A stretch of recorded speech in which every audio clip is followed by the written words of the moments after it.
farzand onasini uylanib, joylanib chiqib ketgandan keyin har kuni,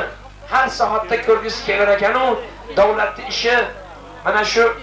hayot tashishlari bilan har joylarda borib yurib, shu bolam chaqamda yurar ekanda, onasini ko'rgisi kelsa ham kelib shunday bir zum ko'rib,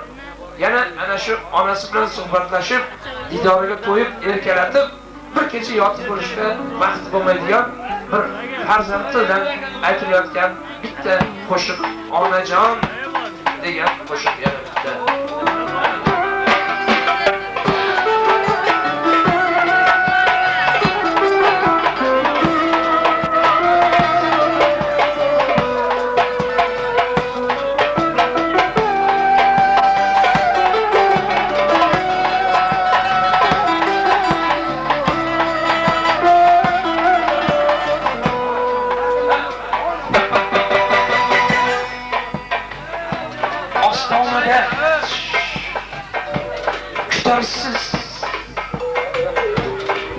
Hosaydi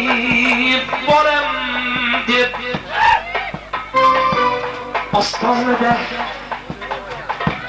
kutarsiz kim hosaydi bolam deb men yuraman ro'zg'oru farzandlarim g'amin yeb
kunda bir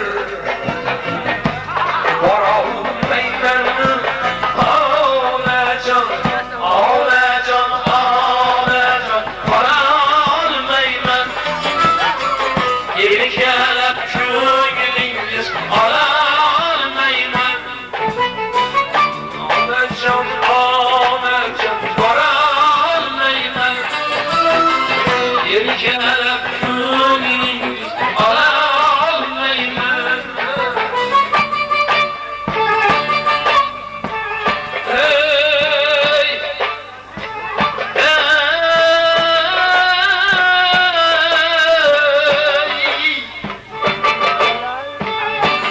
Surayinde kulağım açsın sizge yolunu dünya işini tozmasın ey sizge çözgen kolumdu bağrınızga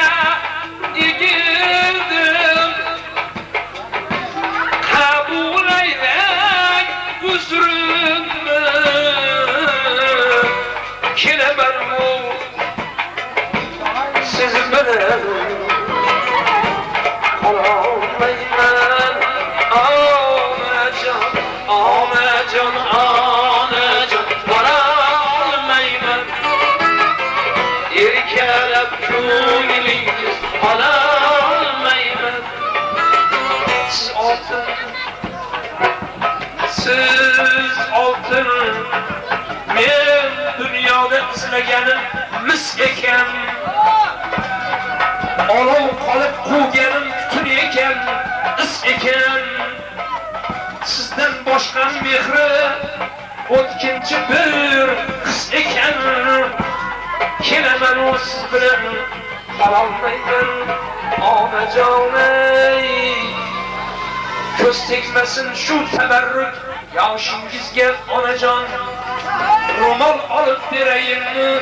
boshingizga onajon attorlardan olib kelay qo'lingizga xinolar o'smalarni qo'yib yuring qoshingizga onajon ko'z tegmasin shu tabarruk yoshingizga onajon onalarimiz salomat bo'lsin.